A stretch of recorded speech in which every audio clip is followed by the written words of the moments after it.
Hello to all my magic friends in India. I'm Dan Harlan from the United States, and I will be joining magician Bharath on his YouTube channel Mallugic for an interview.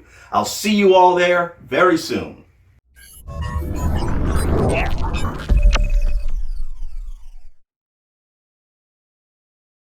Hello Dan, how are you? I'm good. How are you?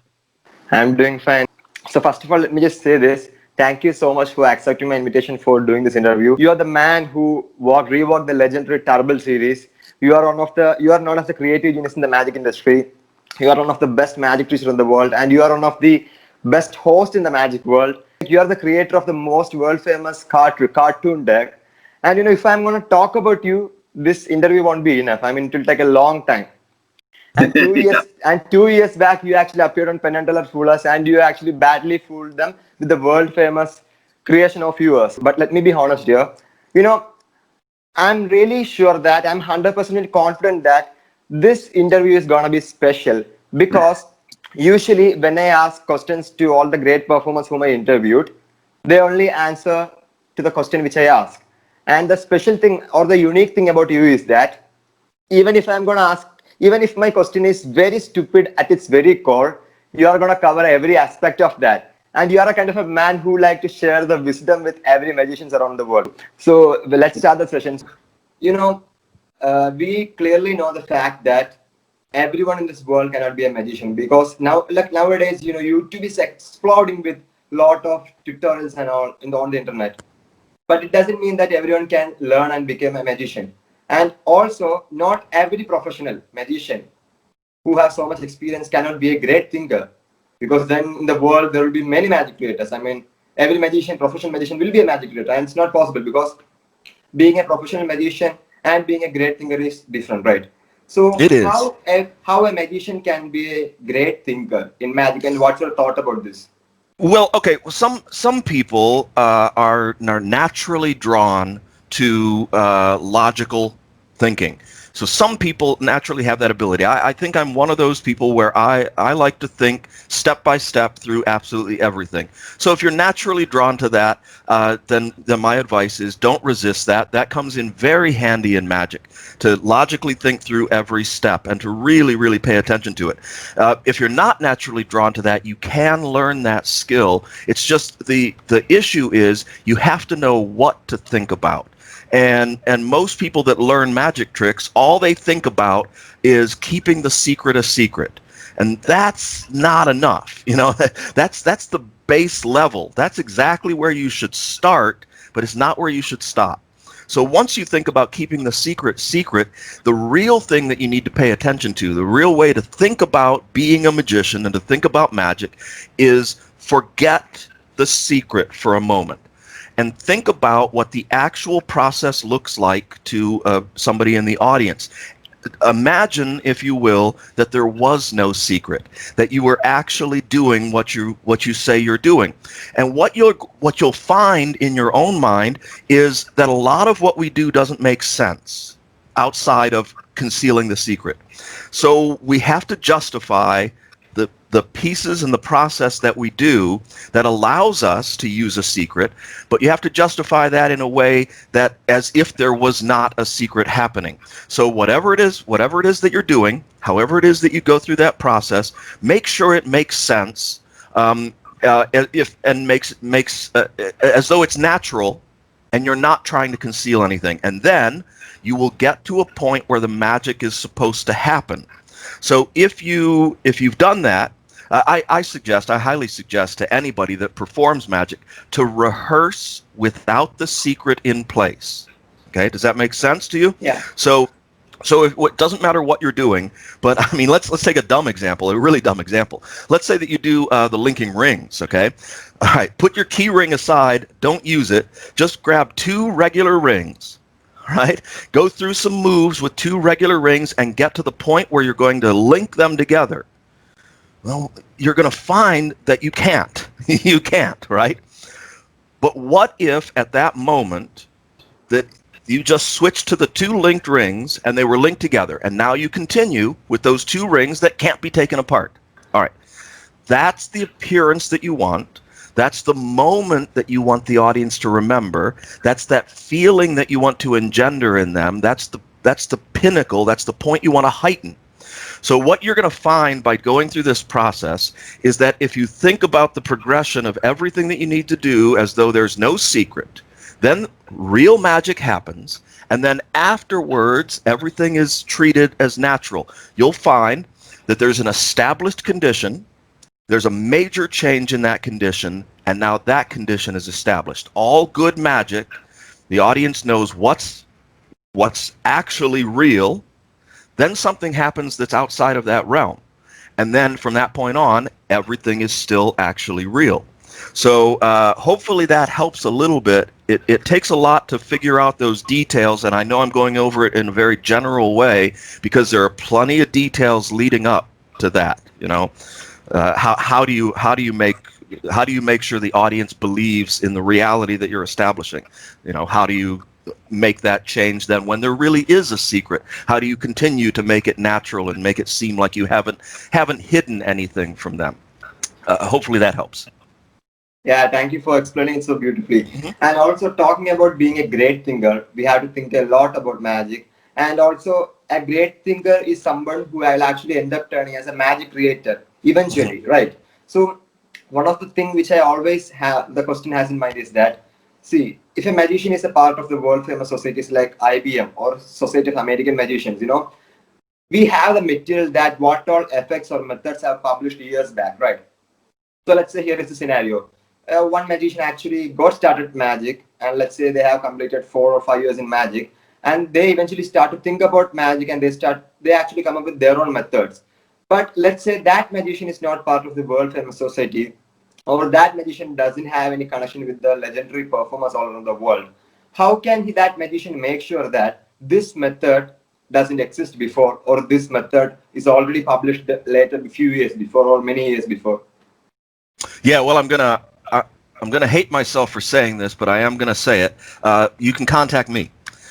So, you know, I mean, I shouldn't say that because I don't really want a flood of people contacting me, but people do contact me all the time. And I'm very straightforward. I tell people exactly like it is, so be prepared for that. I'll tell you if it's good. I'll tell you if it's bad. I'll tell you what you need to change. I'll tell you what it's based on. I'll tell you where it comes from. I'll do everything I can. Now, I'm not unique in that way because there are plenty of other magicians that are just like me that do want to help. So a magician like me or somebody that you respect, generally speaking, we are very nice people. And if you contact us and you ask nicely, you say, I'm sorry to bother you, but here's this idea. I just wanted to run it by you. I wanted to see if it's original or if it's any good. You know, we will tell you, even if you're not part of the magic club. Now, of course, if you're not part of a magic club, it's so easy to join now. Everything's done virtually. Please do that.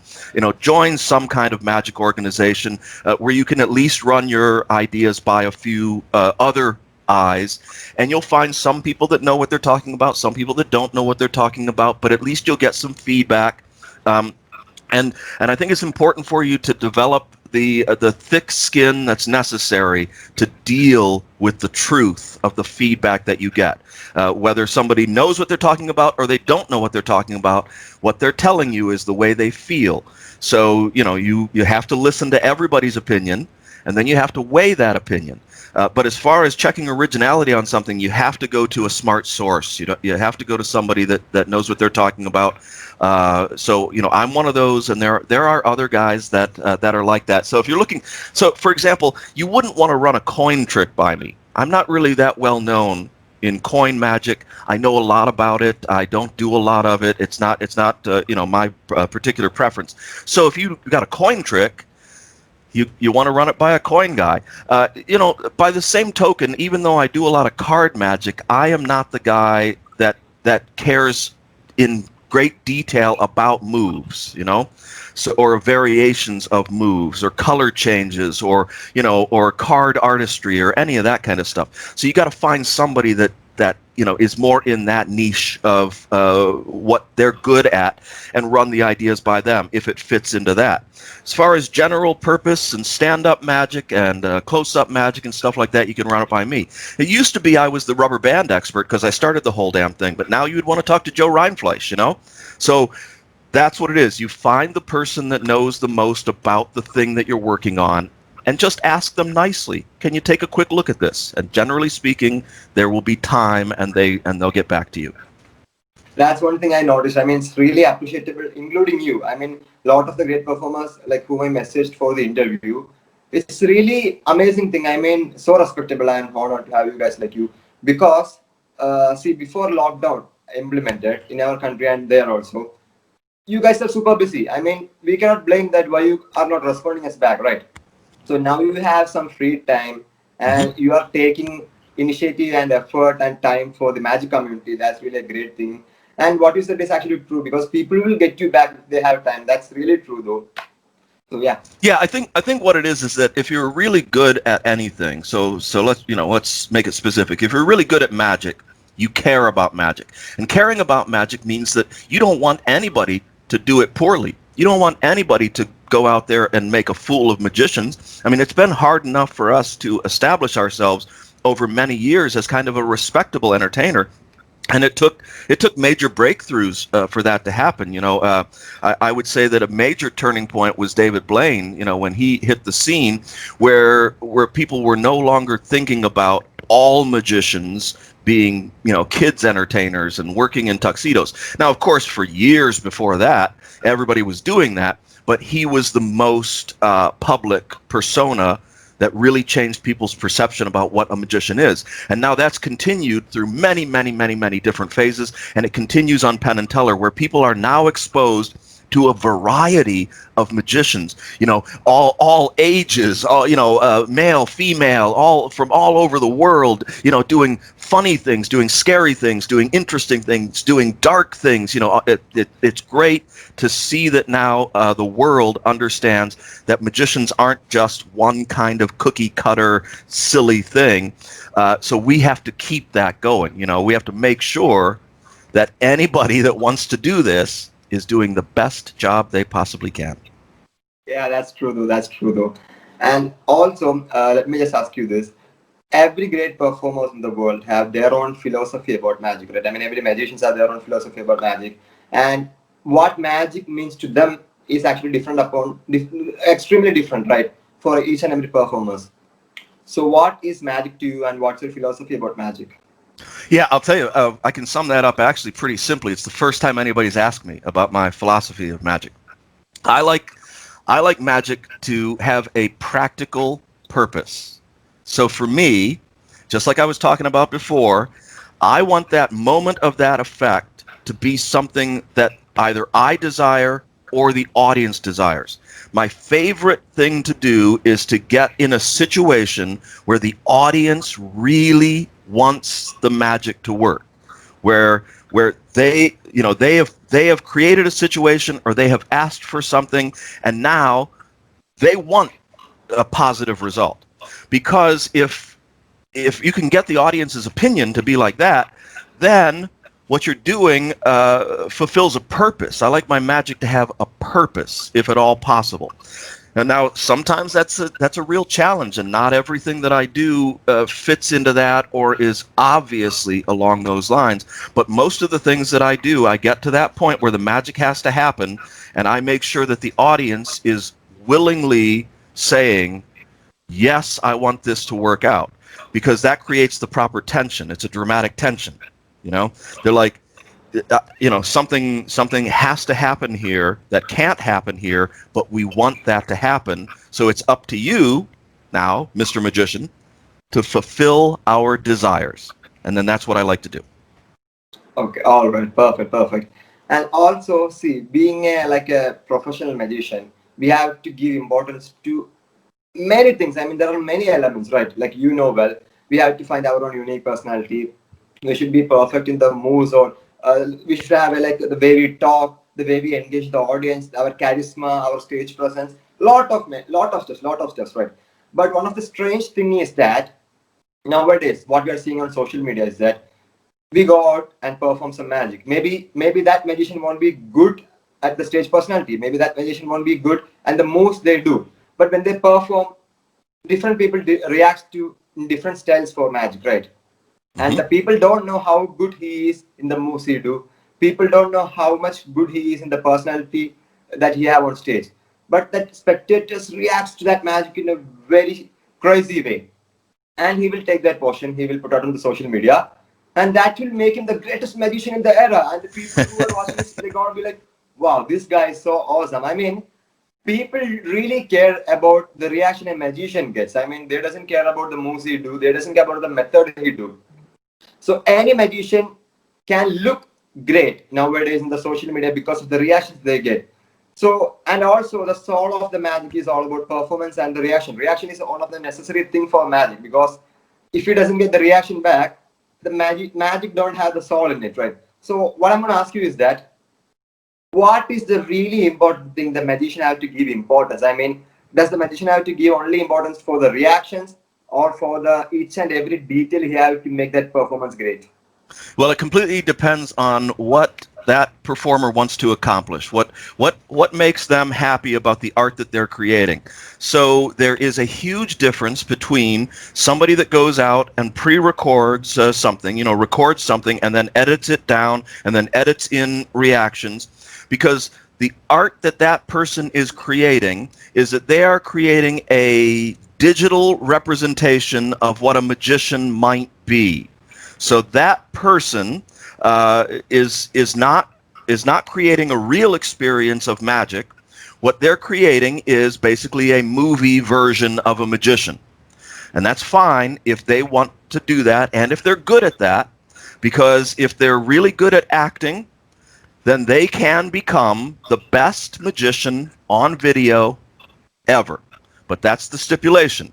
If you know that you can't get away with certain things, or you don't have the skill level, you don't have the commitment level, you don't have whatever, and you're satisfied by being a video only magician, then more power to you. It's not hurting me at all. Okay?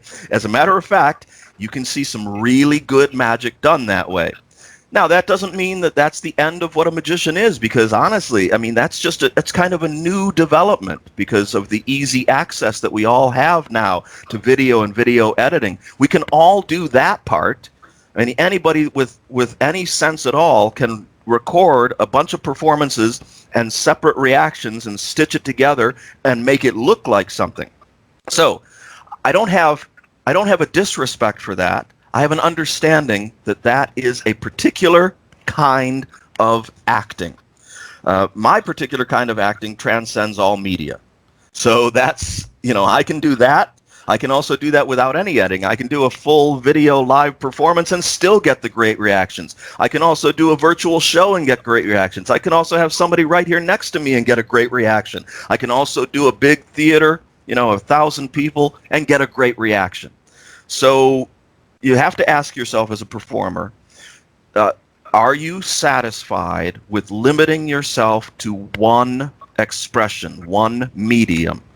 And if that medium is recorded video and edited reactions and you're happy with that, that's fine. I'm happy with you being happy with that. It makes magic look good. But people are going to want to see live magic. I know it's hard to imagine in the world we live in right now, but it's the only way that magic really has an impact is when people experiencing it, live, either one-on-one or in a theater, however we do it. So that part of it will always be extremely important, and those are the people I have the most respect for. Those are my peers. That's what I strive to do. That's what I hope that everybody strives to do. Maybe use the video thing as a stepping stone. Understand that now maybe you're limited, maybe that's all you can get, that's all the reactions that people will give you or whatever. Then go home and practice, and then try to get better reactions live next time, so you don't have to edit as much. The less you have to edit, the better you become. That's it. Yeah, I believe as an artist, it's not depending upon the magician, it's not based on magician. As an artist, what our responsibility is, we should be able to teach the public what our art is all about. it's not like, okay, we are filming magic or we are doing magic, we are minding our own business, but also I believe we should be able to teach our public whatever art is all about. It's not about the secrets, but still how art or great is, right? And also, like I'm going before, like with the part you said, you will be able to pull off great reactions if you are performing right now here or going to the outside, street magic, whatever. Doing a great trick or great effect doesn't, we will not be able to get great reaction when we do a great trick. It's not like that. It's not like that. I mean, there are many tiny details in that, including the performance, in the small subtleties, right? So according to you, how we can pull off a great reaction even in a small effect when we perform? There is nothing like a small effect in magic, but still, no matter what the effect is, whatever we perform, how to pull off a great reaction from the spectator. Yeah, it's the same. It's the same thing as telling a joke. Sometimes what you need to do. It's the same thing I talked about before. How that process has to feel completely natural, and then you get to a point where something can't happen. And like I said, if you make the audience want that thing to happen, you now have an emotion to play with. That's how you get a great reaction, because that emotion of desire, of wanting something, is a great time to create suspense.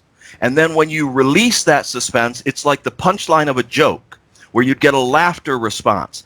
With magic, when you release that suspense and the thing happens, you now get a relaxed expression of joy and wonder from people. So you'll get laughter, you'll get applause, you'll get gasps, you'll get shock, you'll get reactions when you understand that progression to that point.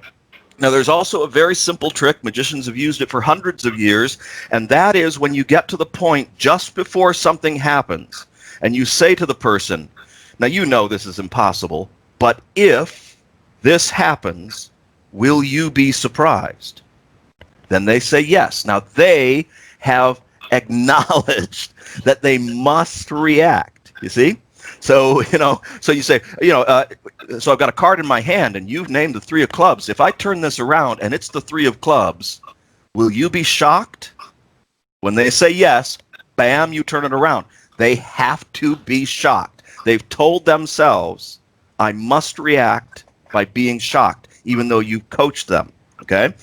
Or you say, I've got a 3 of clubs here. No, I've got a card here, and you've named the 3 of clubs. It couldn't possibly be the 3 of clubs. I'm looking at it right now. But if I turned it around and it happened to be the 3 of clubs, would you scream? And then they say yes, and you go, get ready to scream. Bam, and they scream. You get the idea? So Yes. You're creating that tension and relaxation at a moment where they want it to happen, and now you're telling them how to react, and now you're giving them the opportunity to react. I think this is one of the beauty of close-up magic. I mean, where we recall what's going to happen, and it just happens, and they go like crazy. But I think this is actually perfect for a close-up scenario. But how do you respond to a situation? Like let me say an example here. Like in stage, let's say in stage, because in close-up scenarios we can get great reactions by the way you said, but we cannot apply the same dialogue in stage. In stage, it will be standing in front of thousands of people will be different, right? But yes, it let's is. say you have performed a lot of shows, like same effect in a lot of different stage shows, and you get a great reactions and great applaud from the spectators, and you expect the same in the next stage show as well. And in the next stage show, what happens is when you perform that, you consider where we perform an effect which you consider yourself as a big or great, and after your performance, spectator is like. Yeah, well, there's like you said, there's a lot of factors in a stage show. Because what you need to do is remember that you've got all these individuals, and what you have to create first is a homogeneous audience. Now, that may not make a lot of sense to people who haven't been in drama before, but I grew up on stage before I was even a magician. So I was in plays, musicals, all kinds of stage things. And the idea is to have something so well written or so well produced that the audience starts to react all at the same time, all together. So you can have like an opening music, you could have an introduction, you can walk on stage with music, lights, costume, confidence, and the audience will applaud for you even though you've done absolutely nothing except that you've prepared this for them. So they feel that. They've got this anticipation of a show. A show is starting. You must be the star of the show. We will applaud for you. So you can get that reaction really nice. You haven't had to do anything. You haven't had to do any magic. And now whatever you do, you want to keep them all together on the same page. So if you start by telling jokes, or if you start by, doing a production number or magic or whatever, you want to get them all to react at the same time. And then while that's happening, you pick out these interesting people that are reacting really well, and you can focus things on them. Now, if you involve people in the show, those are the perfect people to have involved in the show because they'll react well on stage. Or just by involving them, their reactions in the audience is the energy that makes the rest of the audience react. The other thing that I think is critical is that your material that you write is so well rehearsed that you don't need anyone to react. Now, that may seem weird, but if you can do it beat for beat, alone, in your home, and it's still good, just do it for the camera and it's good, you don't need an audience to react. Now, what that means is that the audience will react because they feel that how good it is, how solid it is. They must react. So it's the same kind of thing when you see a really good band play live. You've heard them recorded, but now you go and you see them play live. The better they do, the more on key, the more on tempo, the tighter they are when they're live, the better it is than a recording, even though the recording is professionally produced, and they're still doing the same thing. They're just doing it as well as they can, and you're like, oh my God, they're just as good as recorded, or even better because of the energy. So it's the same thing for magic on stage. You have to be really tight and really solid and know your stuff inside and out, because the audience has to have confidence in you. That's where it comes down to. You have to have confidence in the material because they know that they're stuck with you. They're stuck with you for the show. So they better like you, and they better have confidence in you, and you better deliver. And one of the important things where you said about these things is that I think it's really strange, but it takes a magician to have a lot of understandability to understand what you said, because you said that even if you don't get reaction, you don't need anyone. If your script is well written, you don't need to have a reaction, and that means you will get reaction. I think it needs a lot of understandability to understand the thing which you said, because it's really great. I haven't heard this from anybody. I mean, you are the first person who is saying this kind of thing to me, so it's really great. Yeah. No, I'll tell you.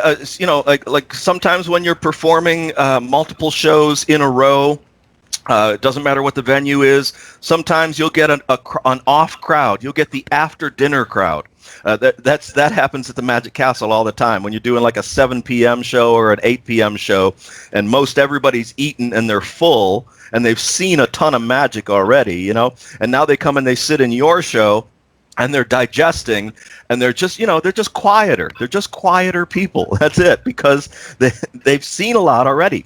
So when you first start, they're not going to be giving you big boisterous reactions, but they're enjoying what you're doing because you've performed it so well. So you've got to really look at everybody and know what's going to happen. And sometimes, I mean, you get the same kind of thing where you need to have somebody react at a particular time. You can use that same technique that we used in close-up, but you just do it with one person in the front row, or whoever you've been working with, and you say, John, at this point you're sitting there looking like a dog watching a ceiling fan, and I just want to ask you a question. If this happens now, are you going to stand up and applaud?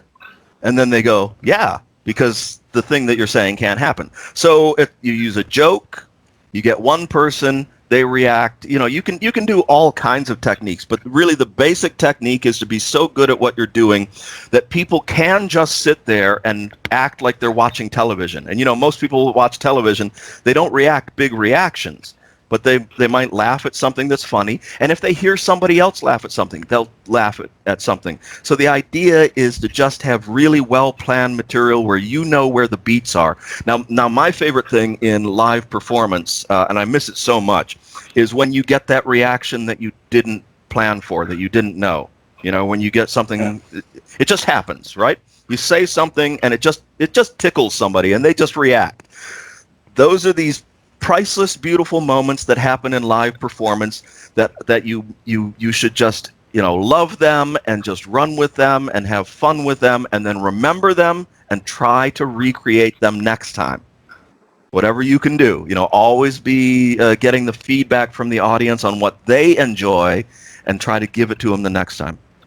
I mean, when you just said this, one thing just came into my mind is that I really, you know, it's so strange and magical because I have had some experience where, like we magicians, we know which effect is great. I mean, for the audience, it might be different, but we know which is great, which is very close to our heart, right?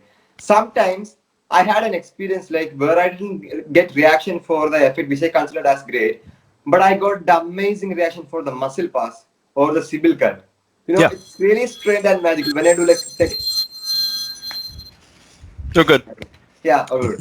So when I take a coin and do a muscle pass, people go, "Can you do that again? Wow, that's so crazy!" And when I do like a Sibyl cut, man, how do you do this? I mean, sometimes it's really magical. You know that people reacting to certain kind of things which we doesn't consider as great, but we got such amazing reactions, right?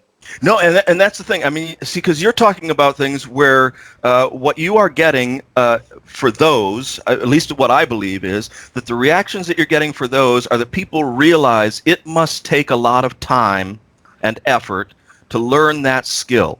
They are reacting because you are doing something that is a skill. It might be a weird skill, a weird talent, something unusual, something, you know, that they'd never thought of as a skill before, but they recognize that there's a commitment there.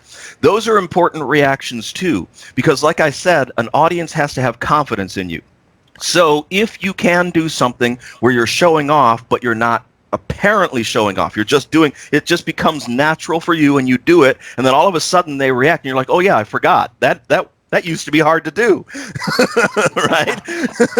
Now you can all react to it and you're like, oh yeah, that's right, man, I put in 300 hours to do that 2-second thing where it comes up like that, and you know you're right, that is good, and now you go back into what you're doing.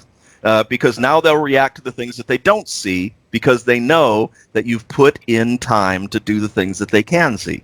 Exactly. And let me ask you this. Nowadays, the learning style of every beginner magician is completely different rather than the classic magicians. I mean, nowadays the increasement of self-taught magicians are huge because many people are learning from YouTube. And even the magicians who are planning to be professional are getting DVDs and buying, Penguin Magic Lecture. And you know it very well because you are the person who had appeared as host in most of the Penguin lectures, right? So what's your thought on learning from the classic magic books and only learning from the DVDs out there? Well, all right. I really bother most magicians because I'm the guy that is so in favor of video learning that a lot of magicians think that I don't like books. Well, I love books, but that's just me. Not everybody loves books. So I will read a book, and I like a book. But I got to be honest with you, most people are visual learners, and most good magicians are visual performers. So the media of using video, a visual medium to do it, makes more sense than a book. It absolutely is the best way to learn and teach magic, except for live. Of course, a mentorship is the best way, but it's the same thing. You're getting to see it. You get to see it and interact with it. With a book, you have to be the kind of person that likes to read, that can visualize on their own, that can translate that into something visual. And I'll tell you, even if you're learning from a book now, it's hard to do because once you read something, you may go, oh, I like that. And then you go on to the next thing and you're going to forget. So regardless of whether you're learning from a book or from a video, read or watch one thing. If you like it, stop the video, Keep the book open in the same place. Stop the book. Stop the video. Stop the book. Make some notes. Try a few things. Maybe record yourself doing something with it. Maybe record yourself just talking about it. That this is interesting. Maybe think of some music that would go with it, or think of a presentation. Take at least 5 minutes. Now, I think you should take longer. If you really like something, I think you should, because you're doing this is your rehearsal time. This is actually your R&D time, your research and development time. So if you like it enough, you should commit to that. The book will still be there when you're done committing to that. The video will still be there when you're done committing to that. But commit to something. For God's sakes, take 5 minutes at least. Try to figure out why you like it. Try to figure out how you can put yourself into it. Try to make it better. I think that's actually easier on video. And I think it's better for you as a performer to record your progress on video and learn how to watch it back and learn how to understand it. So, while you're alone, record the things that you do. I try to do that for every new thing that I'm learning. If I can't record it and watch it back myself, I at least get somebody else's eyes on it that I respect. So somebody that you could call your director, you get somebody to watch you do what you're doing. So you can do that, obviously through any virtual medium. Go to a friend that you respect and say, here's the thing I'm trying out. I'm just walking through it. It's brand new. Use all the disclaimers you want, but try to get some feedback on what you're doing. So my answer to the question is, I think learning from YouTube, from DVDs, from videos, from instant downloads is a great way to learn. Problem is, there's way too much out there.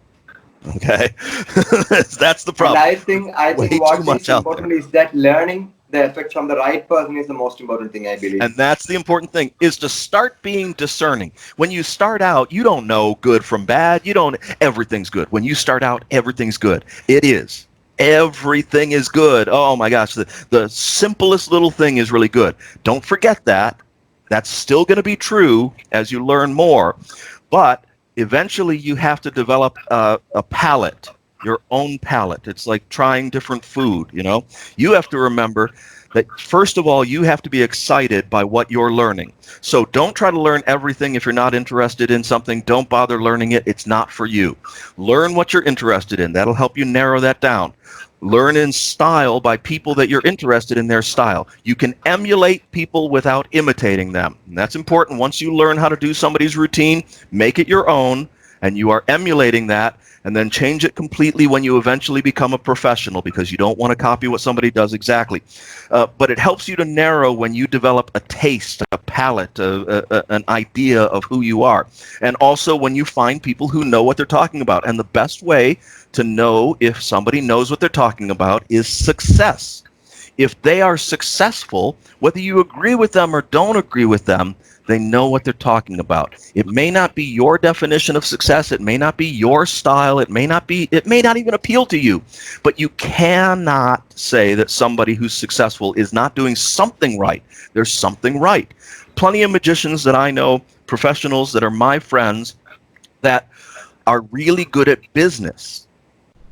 They're okay at magic. They're really good at business. And I respect that so much. I wish I was really good at business. I'm fortunate that I'm good at art, good enough at art that it becomes a business, But I still respect those guys that hustle. They do a solid job, and what they're really good at is business. So with those guys, I listen to the business, and I try to understand that. With other guys, they're really good at sleight of hand, and I'm like, oh my God, I can't even get close to that, but I want to learn it. Maybe I can add that. If it's practical, I want to learn it. So the idea is you find really good people who are successful. You learn what they're good at. You try to incorporate that into what you're doing. And believe me, man, anybody can write anything in a book and they can make it sound good. But unless you see it performed, you don't know. That's true. I completely agree with that. And like one question which actually came into my mind when you talk about success is that, so this question is based on each performer's point of view, but I'm just asking your point of view. Okay, so there are many magicians who became successful in many different ways. So let's take the few examples of like FISM award winners, right? So they became successful by going to the FISM competition and winning the award, winning the title, right? Winning the title in their genre. And there are many magicians who became successful by doing TV shows and doing the world tour, right? And then there are many successful magicians who became very famous in the magic industry by discovering and creating a lot of new effects and great ideas and writing books, making DVDs, right? So I cannot ask you how a magician can be successful, because that depends upon each performer's perspective and it's their point of view, because what success to me may not be success to you, right? But I'm just going to ask about you is that what's your point of view being a magician becoming fully successful in their field? Yeah, well, obviously from my perspective, my strengths are that I understand dramatic structure. So I come from a theater background, like I said. So that's a huge strength for me. And then the other thing is I love logical thinking and problem solving. And problem solving often for a magician means creating a problem. So creating a problem and then figuring out an interesting way to solve it. So that is the creative endeavor of a magician that comes up with original material. So by combining theater and creating original material, that has become my strength. And it doesn't matter what the focus of those two ideas is, when they come together and I create something original that has an original presentation, that has a wonderful dramatic structure, then that becomes my professional material. And that also, I also happen to be okay at teaching. Some people really like my teaching, and it's mostly because I go into all this excruciating detail about things. So not everybody likes all the details, but I'll tell you, if you want to learn something and you want to learn it really well, you'll want to know all the details about everything. So I have, let's say I have that three-pronged approach to it. I've got sort of a practical approach, I've got a logical approach, and then I've also got kind of like this emotional approach to it. So by combining those elements together, I create stuff that if I just performed it, it would be extremely successful just in performing, which is basically what I've done for most of my career. But also because I care about magic, I also like to teach it. So teaching it, I like to try to be as successful in teaching it as I am in performing it. So that's what works for me, is that I just pay attention to what I'm good at and I try to do it. Yeah. And talking about where you, we are going back to where you talked about this thing, teaching and all, and also about the problem solving. So that's why in the beginning, when we started the interview, I said that what's unique about you is that even if the question is very stupid at its very core, you will cover every aspect of that, and that's what unique about you. And the portion where you said, and the part where you said about problem solving is that, and it's really true though, because when we discover a method or when we discover an effect, when we create an effect, it's all about like problem solving. Like we create a problem or we discover a problem and we are looking for a solution, right? So what was the creative process and what was the inspiration while discovering or creating Card-Toon deck? Yeah, so that one started out really, really easy because a lot of my work starts the same way. What I try to think of are interesting and magical things that already exist. Now that doesn't make a lot of sense until you start thinking deeply about the world we live in. So what you and I are doing right now is a very magical thing. We are communicating over time and distance, and we're doing it as though it's no big deal. As long as the internet connection holds, you and I are having a conversation. You're sitting in India. I'm sitting in Columbus, Ohio, in America. We're in two completely different worlds, in two different time zones. We have different experiences. We have different things surrounding us, and yet you are right here in my studio. I am right there in your home. That's very magical. So we think about that. When we write it down, we go, this ability to communicate to anyone in the world at any time is amazing. Don't forget that. It's amazing. So I write that down. Just the idea of electricity is amazing. I mean, I basically understand how it works. I've studied a little bit of electrical engineering, and I know how to repair things that are electrical, but still, at the very base level of it, you turn a switch on, you get lights. The fact that I've got air conditioning going on right now is nice, man. You know, this is amazing that I don't even have to think about it. I don't think when I flip a light switch on. It just happens. That's amazing. So the idea of turning a switch on to make something happen, that's a great concept. That's amazing. With Card-Toon, animation always fascinated me. The idea that single frame, same thing with movies, same thing with this. I mean, you know, what we're seeing right now are so many still frames of you and I going so quickly across this space that it makes it seem like we're moving. So animation is something that's amazing. So anyway, I was doing this exercise, and it's a very simple exercise, and you can write down anything you want to.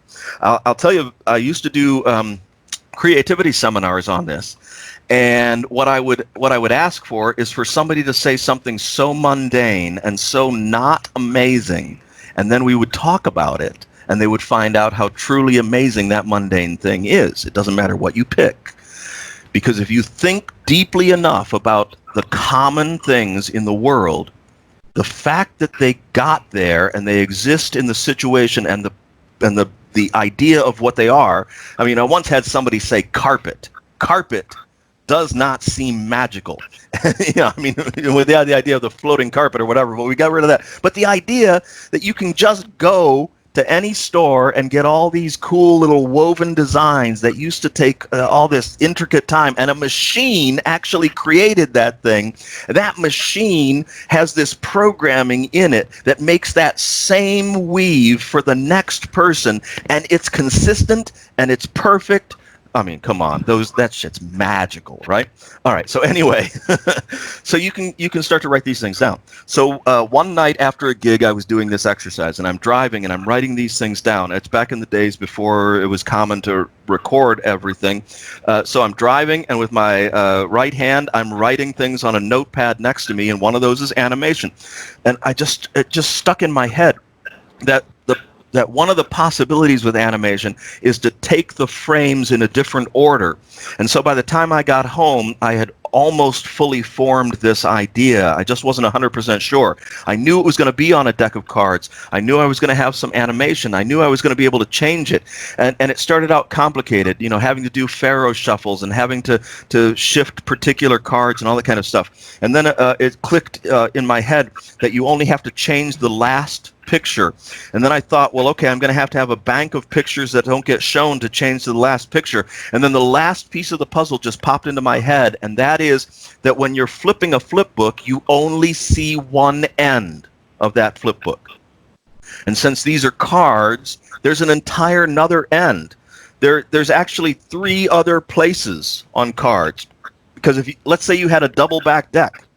You had a double back deck and you flipped through it, you're only seeing 1/4 of the backs of that deck.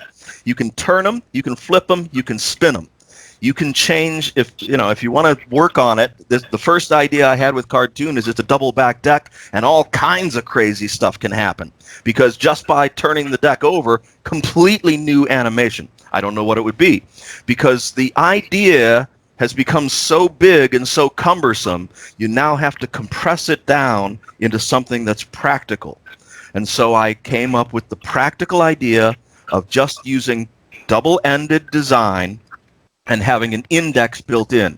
Now, the reason that practical idea was so easy for me to come to is because I've studied. I have studied methodology.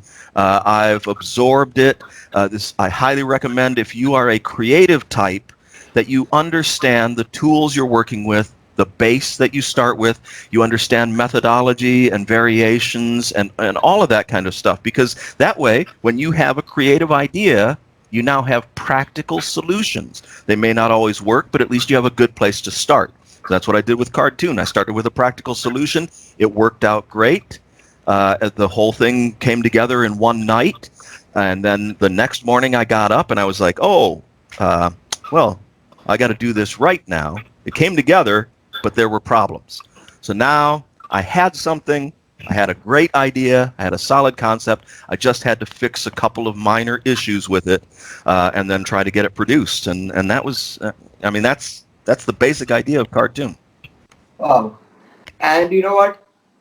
the best part is, what I love about you is that you had the courage and the confidence to go out to Penn and Teller Fullers and perform the world's most famous card trick. I mean, see, not everyone does that. I mean, every magician who had appeared on that were trying to do something which they think the Penn and Teller don't know. That they'd never seen, They've never seen. And that's their like a methodology, or that's their way of thinking to fool them. Fool the living encyclopedia of magic, right? Yeah, and it still is the best way. I wouldn't say that I had the courage. I was actually asked by the producers to specifically do that trick because they love that trick. Everybody loves that trick. And when somebody sees that trick, they can't forget that trick. So the producers of the show specifically requested that I perform that trick. I told them up front, I said, look, if I do that, I'm not going to fool them. And they said, well, we want you to do that trick. And I said, okay, I will do that trick. And then I took the rest of the time, I was a couple of months before, to come up with a way of doing that trick that wasn't that trick, that looked like that trick. So it wasn't necessarily bravery on my part. What it was I wanted to protect the reputation of that trick.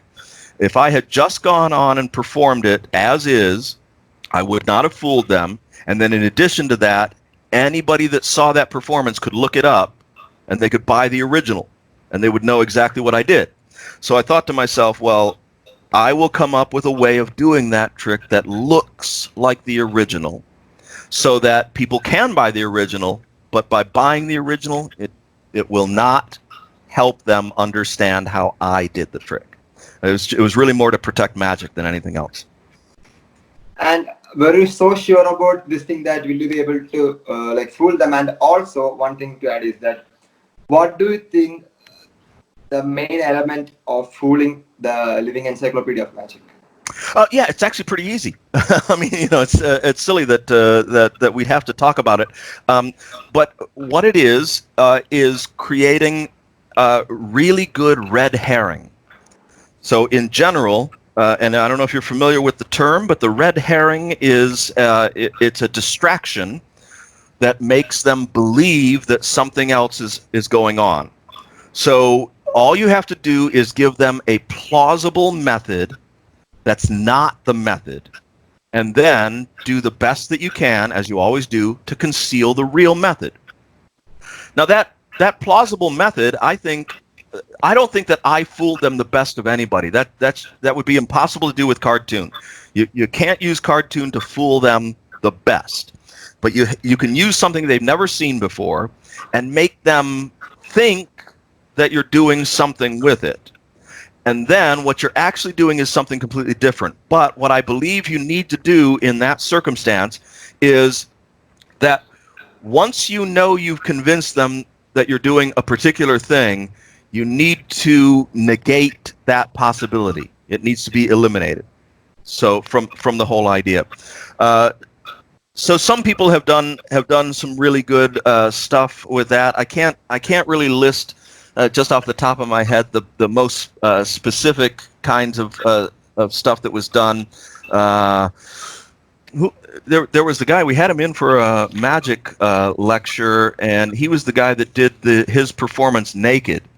And he did a great job with doing that performance naked, where he was able to tell cards or something like that. I can't remember exactly what it was, but he was fantastic. And what he did was he did the same idea, but he left it open to all interpretations, and had a really great way of concealing the real method, but he left room for other possibilities. And that's also a way of doing it, is when you perform something and your method is so beautifully constructed that it conceals itself, and the other possibilities would have been easier to do.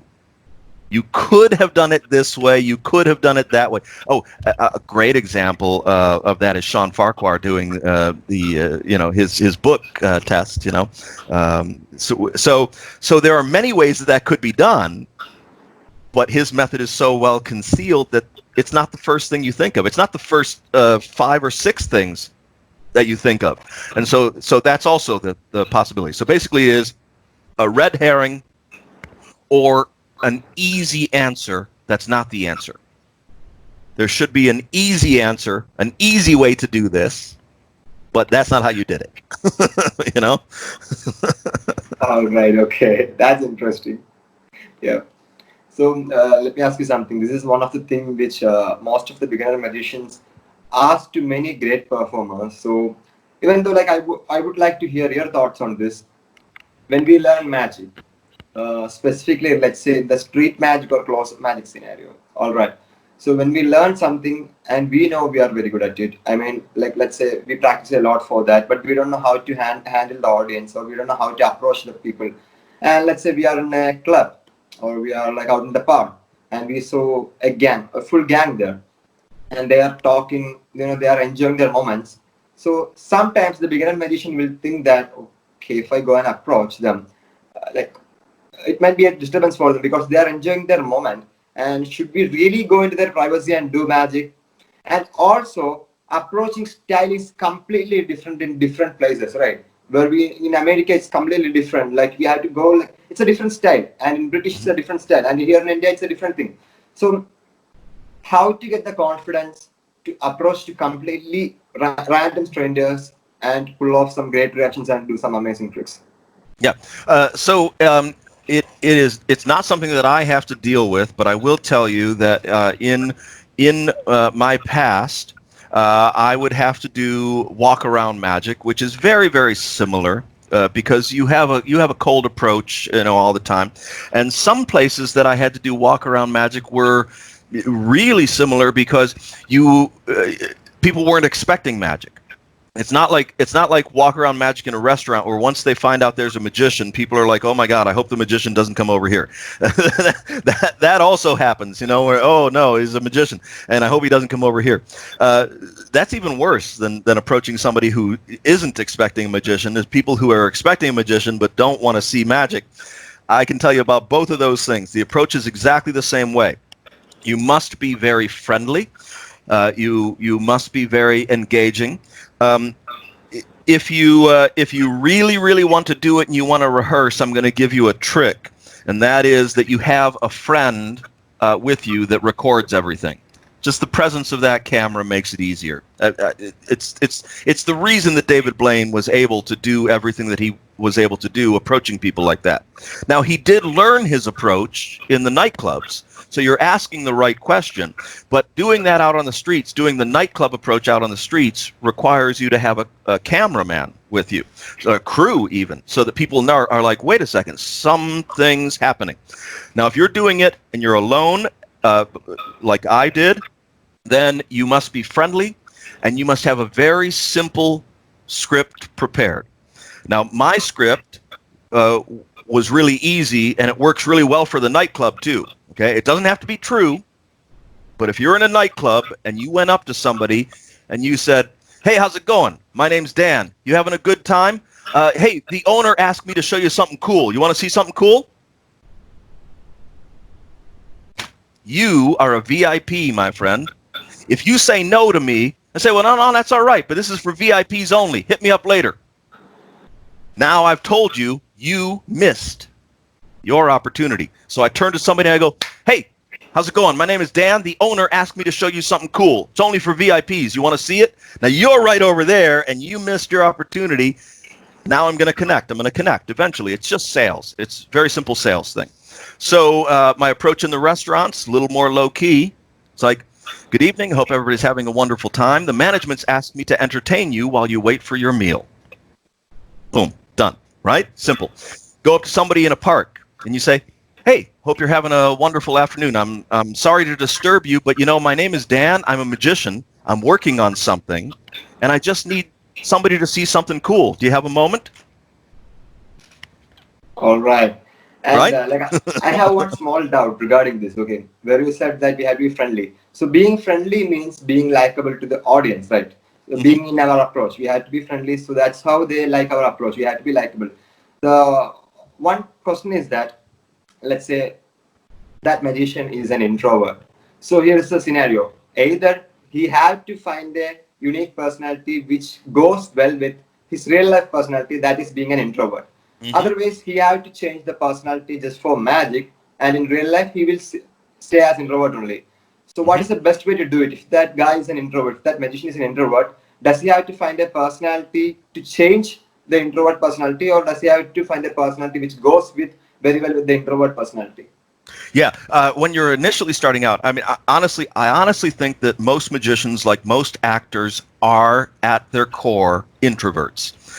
They really don't know how to relate to people on a real, genuine level, which is why we learn a facade, why we become a character, why we learn magic, why we need something else to try to make that connection. So I believe that you have to. That's why you rehearse that script. That's why you write that script and you use that script every time. You know. Good afternoon. I hope you're having a good day. Sorry to bother you. My name is Dan, and I'm a magician. I'm trying to practice a few things. I was just wondering if you wouldn't mind seeing something cool. Do you have a moment? Man, it sounds so real. It sounds so real. It's not. I mean, right? It's exactly the same words. I'd say them exactly the same, but I might say a different pace, or I might stop, or I might wait for them to respond, but I know what I'm going to say. So what I'm saying to people that are introverted is you have to learn a character that isn't quite as introverted as you to be able to establish that connection. You have to, at least starting out. Now, if you want to, you can develop an introverted character that you eventually take to paid gigs that people will pay for. But it doesn't happen if you are approaching people, doing a cold approach. You can't go up to somebody and be introverted. What you can be is shy. You can say to somebody, hi, good afternoon, I'm sorry to bother you. My name's Dan, and I hope you're having a good day, but I really just am trying to find somebody to watch a cool magic trick. I'm practicing. I'm a new magician, and I just want to do something. Only take a couple of minutes if you're okay with that. That is the same thing that I said with a different emotion to it. You're going to get more no responses just because of it. I mean, think about it. When you come up to somebody cold, what you want to do is you want to create the atmosphere of cooperation already. So if you are naturally introverted, it's not always going to happen. But you have to know what you're going to say. I actually was so introverted when I was young that I found it extremely difficult when I was going through like a checkout at a grocery store or something like that. And the person would just have a conversation with me, just a natural, hey, you having a good day? And I'm like, no, don't talk to me, right? I mean, it's hard to imagine that I was that introverted. So I had to rehearse my responses. I had to have prepared responses so that I could get over these just normal social conventions, just these things that everybody else dealt with. I had no idea. I couldn't understand it. So basically, I'm telling you that if you're that kind of shy now, if a person speaks to you and you don't even know what to do, just start practicing what you might do under those circumstances and just give it a try. And then, and now when I go into a grocery store, I'm the first one to say, you having a good day? Yeah. All right. Well, here, I'm gonna do this, and we'll talk about that, and we'll do this. I have funny bits of business even prepared for the pandemic. I'll tell you, my favorite thing to do right now is based on a Tom Mullica thing. This is a great one for you. If you're an introvert, do this. You'll love this. So based on a Tom Mullica thing where he used to have a clown nose with him, and on his driver's license, he would put a red dot on his nose that looked like a clown nose. So anytime he had to show his ID, he would palm the nose on his face and show his ID, and he looked like the picture with a clown nose on, right? Pretty funny. Especially funny when you get pulled over by a cop and you got to show your ID. So here's what I've done.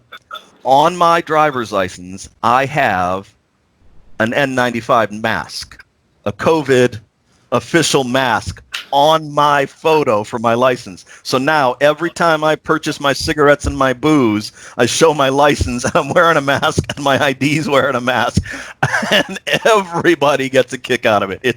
It's the best. Okay, I highly recommend it. If you're an introvert and you happen to drink or smoke or anything where you have to show your ID, put a mask on your picture. And mine is just so you know, it's legal. It's stuck on the outside. You know how the license goes inside a sleeve. So mine's stuck on the outside of that sleeve. So my license has nothing to it. I can, if I ever get pulled over, which I don't anymore. I used to get pulled over. I actually wish I would because of this thing. But if I ever get pulled over and I show it to a cop, I'm going to show it like that, and then I'm going to slide it out and give it to him. I just think it's the best thing. And that, it's that kind of rehearsed friendliness that works the best for approaching people. All right. And also, let me go back to where you said about when you were a small kid, you were an introvert, right? Mm-hmm. But one of the very interesting thing which I noticed in your most of the Penguin lectures is that you are the host in most of the Penguin lecture, and when you introduce the great performer who is going to lecture in the Penguin Magic, you introduce them with a lot of enthusiasm, with a lot of excitement, in a personality, in such a way that you spread so much positive vibes, right? So it's not like in certain lectures you show more enthusiasm and in certain lectures you show less enthusiasm. It's not like that, and we cannot even compare the enthusiasm in each introduction, right? So when did you exactly realize that you had the potential in your personality where you can represent a positive vibe, you can show a lot of enthusiasm and excitement? Is it something which actually comes off naturally, or is it something which eventually comes off by your scriptwriting process? It's both. It's a little bit of both. I was naturally drawn to it because I watched a lot of late night television and variety shows, and I really always liked the host, the MC, the host, the person who would introduce everybody. They would also do things and tell jokes and that kind of stuff. But I was always drawn to that as the idea. And when I started to develop a circle of friends, let's say, and I would have parties and stuff, I would really act the part of the host. I would want to be the guy that would go around and talk to everybody and introduce people to one another, then have something planned, and make announcements and all that kind of stuff, because it kept me busy. Because I was socially awkward, that being a host made me more comfortable, because I now had something I knew I was doing, from moment to moment. And I was tending to it, and everybody was happy. It was just better for me, because it's difficult for me to make small talk, that kind of stuff. But it's easy for me to focus attention, either on myself or on somebody else. I can do that pretty easily. So when I had the opportunity to host the Penguin Lectures, I just drew on that and put my script writing skills to work, because that's critical. When you look at somebody's resume, especially somebody in acting or magic or that kind of stuff, and you think about, this person has spent 20 years amassing a list of credits, they really deserve to be introduced with the energy. It's not easy to do this for a living. It's not easy to travel around the world. It's not easy to get gigs. It's not easy to win awards. It's not easy to appear on major stages. It's not easy to come up with magic tricks. It's not easy to be a Penguin Live lecturer. Getting to that point means you've done something worthy of recognition. And so for me to write those scripts and deliver them, I always think to myself, this is the time to really blow your own horn, as they say, but I get a chance to do that for somebody else, so they don't have to be embarrassed by it. I get to tell everything wonderful about them and why they're interesting to me. And the other thing is, my excitement is real, because a lot of these people are my friends. We've been in the business for a long time. A lot of the other ones are new. I don't know anything about them, so I'm excited to see that. And I love magic, so for me, it's really, really easy to just have that feeling. It's already there. And then the question is, to do that professionally, yes, it has to be scripted. I absolutely have to know what I'm going to say. I hate it when anybody else does an introduction and they're like, oh, well, the next guy that's coming out is going to be performing something really kind of cool, and he's famous. You know him. He's done a lot of stuff. So without any further ado, I mean, it's like, come on, learn something about them, know what they've done, know what they're going to do now. At the very least, talk to them before and ask them, what do you want me to say? But come up with something. Come up with something that you can really like rattle it off and make them as important as they really are. The focus is on them. You're going to spend three or 4 hours with this person. You might as well know why. That's actually completely true, and I agree with that. Yeah, and I completely agree with that. That's true, because we have to learn whom we are going to interview. Mm-hmm. Yeah, it's like what you said is very important to me as well, right? Yeah. So let me ask you something. I have like 3 to 4 questions more, because I don't want to trouble you with a lot of questions and by taking too much of your time. So okay, whatever you need. Just 3 to 4 questions, and we can end up the session. So what's your point of view about mixing genres in magic? Because there are performers like who only do mentalism. There are performers like who only do stage show. There are performers like who only do close-up magic. And there are some people who likes to mix this close-up magic, parlor magic, kids show magic, birthday party, mentalism, all together, right? So what's your point of view about mixing genres in magic? Sure. Well, my point of view is very, very simple, that there is nothing wrong whatsoever with mixing genres. There's no problem whatsoever. As long as you are versatile enough to do it and you do it well, mix genres. On the other hand, there is nothing wrong with focusing on a particular genre if that's the thing that appeals to you and you're really good at that. Either approach is just as valid as any other approach. I will just say that by mixing genres, you're not detracting from one genre to another genre. Audiences are not that discerning where, if you're doing some stage magic and then all of a sudden you do a close-up thing where you sit down and have cameras focus on it, they're not going to go, oh, that's a different genre. They're not going to get that. Audiences are not that discerning. They also don't understand that if you're doing magic and then all of a sudden you read somebody's mind, they don't immediately say that's a magic trick. They say, okay, he's a magician and he reads minds. They get both of those things. Audiences are both smart and well-versed enough to accept all genres. Now, if you only want to read minds, do it. There's nothing wrong with that either. You just have to understand what you've chosen to do. But throughout my career, I've done close-up, stand-up, stage, kids, corporate, escapes, mentalism. I've done absolutely everything. Billing myself as a magician, and people absolutely love it, and they get a variety of things in the show. So if you're capable of that, if you're versatile enough to do that, do that. If it doesn't appeal to you, do whatever you want to do. Work with only coins. Work with only cards. What it comes down to is what inspires you to then give an audience a real, energetic, entertaining experience. All right.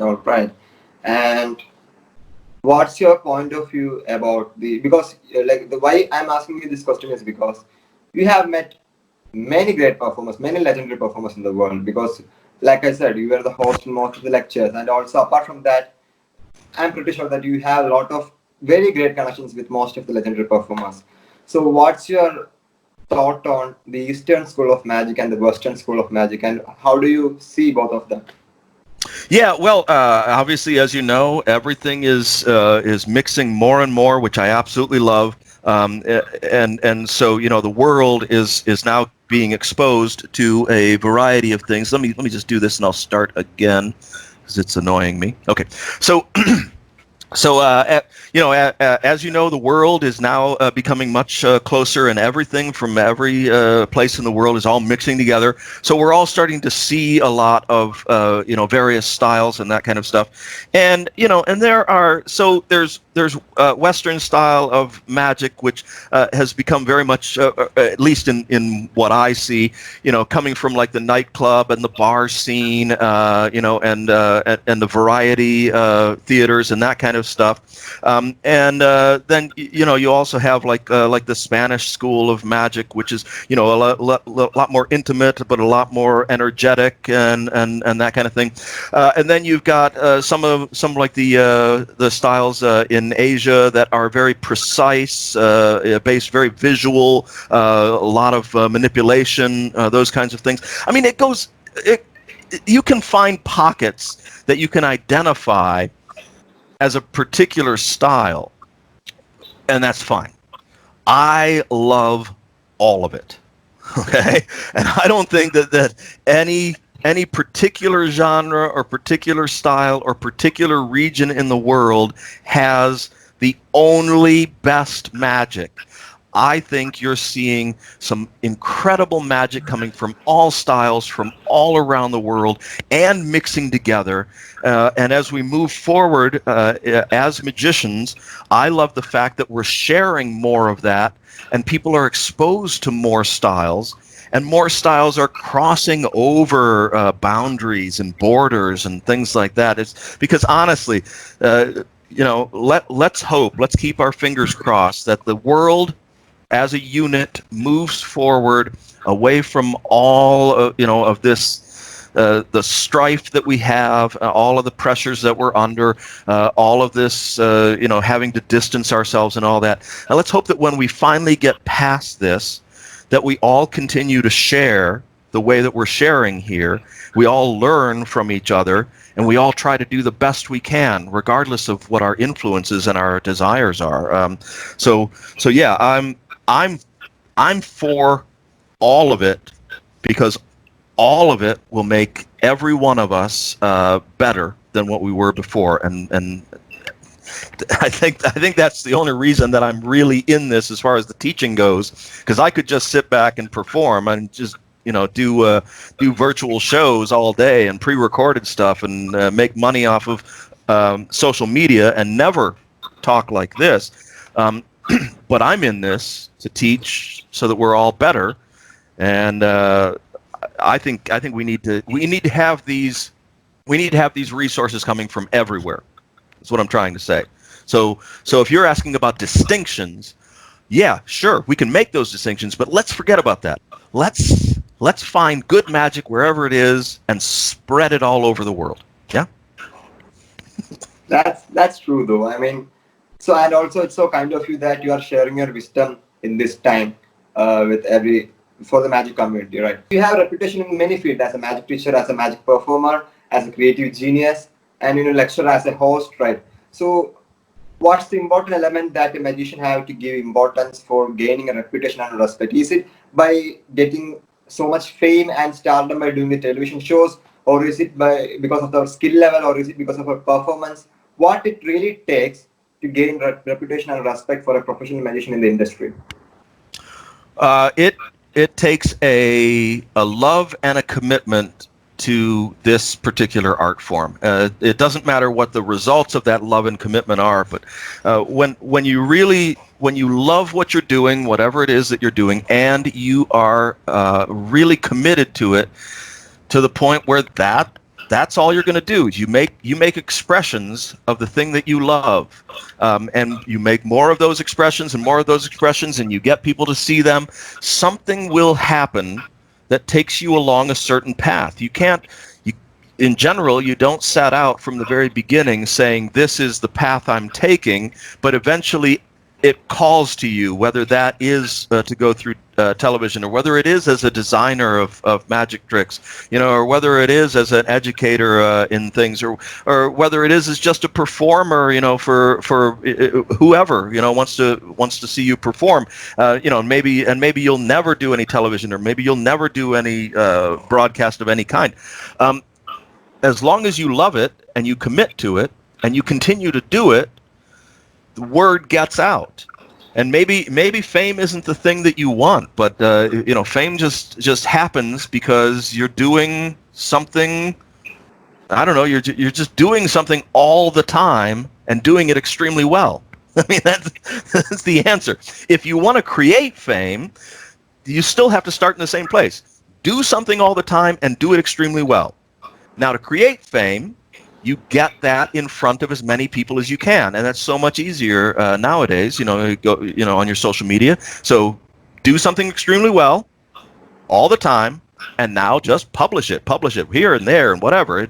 And honestly, if you do it that way, when you concentrate on notoriety and fame, and you don't think too much about how you're going to be paid for it, you're better off. You get more money on the back end. You can get sponsorship, or you get more gigs, or you get more people that are interested in you. Then you can start asking for more money for an appearance and that kind of stuff. But fame and money aren't the same thing. You know that, right? There's some performers that you've never heard of that I know really well. They've never done lectures. They've never done social media. They perform shows, and they're amazing. They're absolutely amazing at performing shows. They got a ton of money. They're living really well, and you've never heard of them. So you can make a choice. Sometimes fame equals money. Sometimes fame is just being well known, notoriety. And it's so much easier in the world now to become really well known, but not necessarily make any money from it. So I wouldn't say that chasing fame is a good goal if you want to be a professional. If you want to be a professional, do what you love, commit to it, do it really well. If you want people to know, just tell them. That's all you have to do. Just tell them. I mean, this is actually something which we have to think a lot. I mean, in this modern world, many magicians whom I know personally, I'm not going to name those, but many magicians actually are really concerned about their followers, about their number of likes that they get, because now it starts to be very much competitive, not in the works they do, but in the followers and the likes they get. So they get, oh, this magician is more famous than me. Actually what happens is, when we get that jealousy mind, we are not realizing our potential, and that's the point. So what you said is really important. So I have two more questions, and then we can end the session. So one of the questions is that, let's say when we create a magic effect, let's say, so one of the things I know is that just leave about the method, just we have to give importance for what it looks like to the public. So that's what you already said in the beginning. But what I'm going to ask you is this: some magicians or some magic creators they like to create effects which absolutely fools magicians and also the public at the same time. And there are many magic companies and magicians who create the magic that looks great on camera and not in the real life. And there are magic creators who only loves to create effects which please public, or which public really likes, but maybe magicians will not like.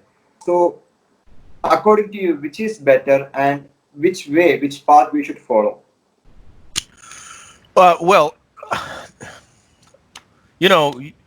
Probably in talking with me that it's always hard for me to say what's better, but I will say from my perspective, what I think has more lasting value. Lasting value to me are the effects that are created that work for the public. So that has more lasting value. Anything that you can create that can be performed in multiple circumstances, that can be performed for real, whether you're live with people or virtually or whatever, and that will entertain and fool the public, I think has more lasting value than something that's created specifically for magicians. Now, if you're fortunate enough to create something that entertains the public, that also fools a lot of magicians or has an interesting method, that's fine too. But really, we are ultimately in a performance art here, and it comes down to the perception of the eyes that see us. And for me, at least, and for other professional performers, the eyes that watch us are generally the lay public, and we're mostly concerned about what they're seeing, what they're experiencing. I haven't ever created anything specifically to fool magicians except for the Penn and Teller trick. That's it. That was the only time that I've ever specifically created something to fool magicians. I have other little cute little ideas and cute little tricks that I'll sometimes do when I'm sessioning with people that are kind of magician-centric, specific tricks for them, but I can also use them with lay people. I just present them in a different way, you know? But I would never perform the Penn and Teller version of Card-Toon for the lay public. Why bother? You know, the other one's so much more entertaining and easier to do. It achieves the same effect as far as I'm concerned. So when you're talking about the best, I'm just talking about what has lasting value. You know, I'll never perform the Penn and Teller version again, ever. But for over 25 years, I've performed Card-Toon, and that was designed just for lay people. The fact that it has a cool method and that sometimes magicians are, you know, at least initially when I introduced it, they had no idea how it was done. That's fine. But that's like any magic trick that gets really well developed, that is developed for lay people. You know, Don Allen took what was originally a Burling Hall deck of cards, called it the Invisible Deck, gave it a presentation, and it became famous. And then, you know, now all magicians know how it's done.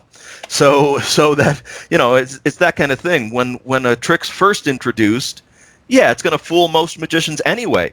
So if your point is to fool magicians, and you're doing it with a trick that doesn't entertain lay people, then you're only going to get 2 good months out of it. You're going to get 2 months out of fooling magicians. And that's it. And then it'll likely be forgotten.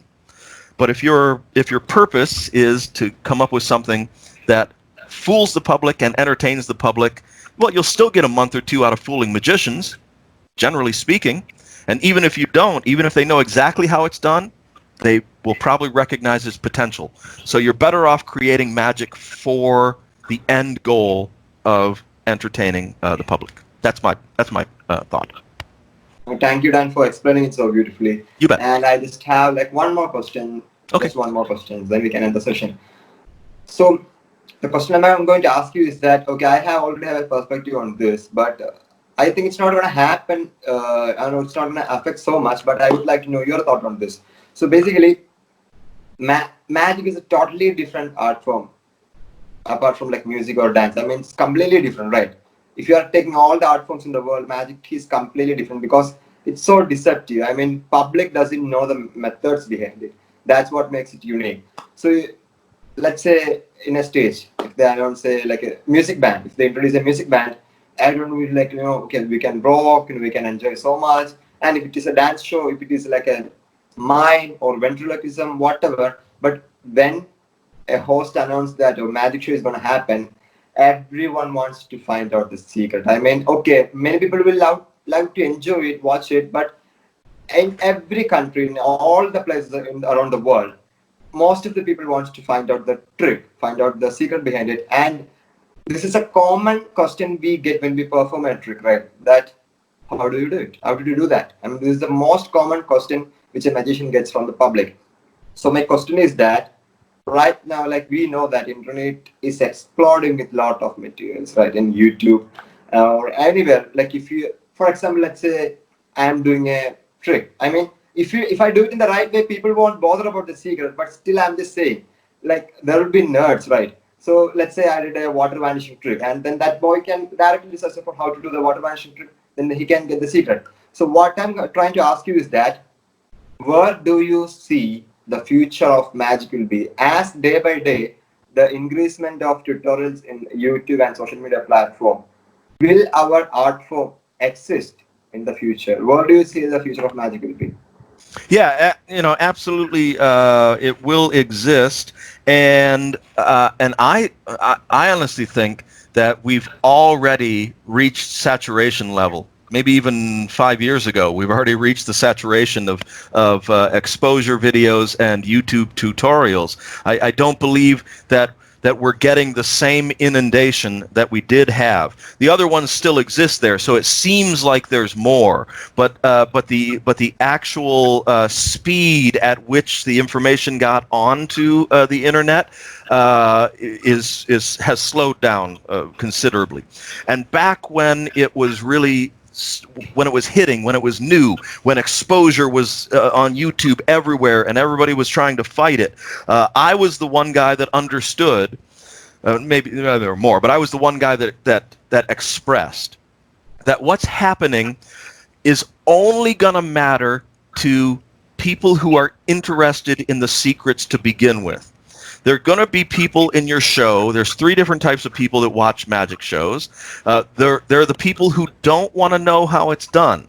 Those are the people that really just like to experience a magic show. They like magic. They like watching magic. They don't want to know how it's done.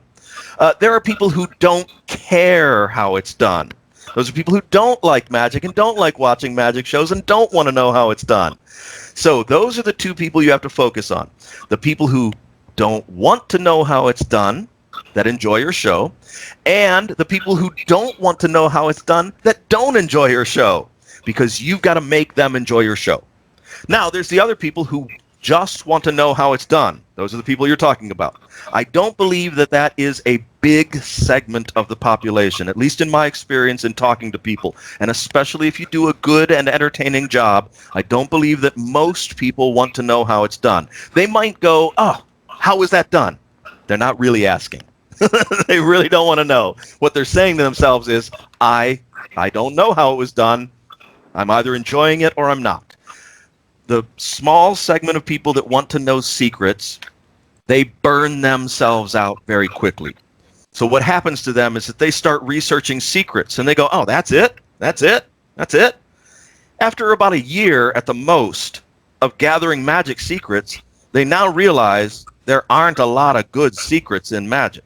That's the truth. Okay? So they're like, oh, magic's no longer interesting. Now I'm going to research the moon landing conspiracy. They go on to something else. They move on to some other secret that they think is a secret. Oh, is the Earth really flat? Let's research that. You know, come on.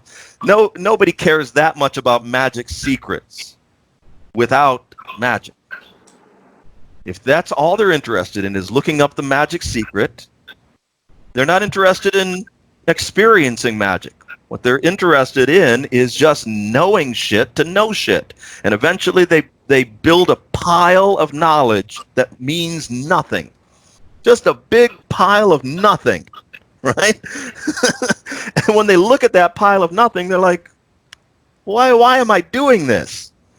And then they move on to another pile of nothing and another pile of nothing. So that's number one, that you're not going to have that many people that really, really just want to know your secrets. Now, you will run into people who like magic and want to know the secrets. They're in that same group that want to know secrets, and they like magic. And what happens with them is they start building a pile, and then they're like, wait a second, there's some interesting stuff in this pile. If somebody is just in this to collect a pile of secrets and expose those secrets, then here's the problem. They build a pile of nothingness, and now they share that pile of nothingness with other people that have piles of nothing. These people are sad.